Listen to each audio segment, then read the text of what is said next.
I was ordained into the diaconate in the United Methodist Church, and subsequently went on and received a master's and a doctorate in clinical psychology.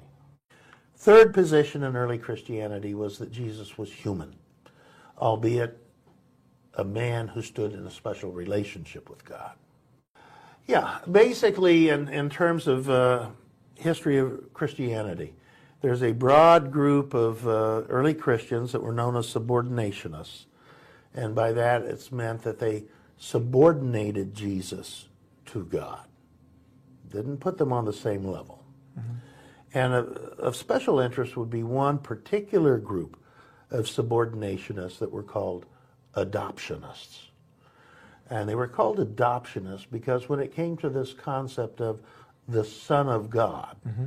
their response was to say, well, like an adopted son, not like a physical son mm-hmm. or a literal son. Yeah. So they understood this concept of Son of God in a very metaphorical way. And in fact, if we look at the context, and I think we need to look at historical context when we talk about this concept of Son of God. If we look at the Bible, we see that Israel as a whole, the whole of Israel, and especially the subtribe of Ephraim, were referred to as the sons of God. And you can find this at home. I'll read them slowly. Exodus chapter 4, verse 22, Hosea 11, verses 1 through 3 and 10 through 11, and Jeremiah 31, verses 9 and 20. Talk about the Israelites as a whole and the tribe of Ephraim as being the sons of God. The Bible also tells us that certain Israelite kings were called the sons of God. So, for example, David referred to as the Son of God in Psalms 2, verse 7. Solomon also referred to as the Son of God in 2 Samuel 7, verses 13 through 14. Angels referred to as the sons of God in Job chapter 1, verse 6. Any faithful person of Israel being referred to as the Son of God in Deuteronomy 14, verse 1. And finally, any righteous man.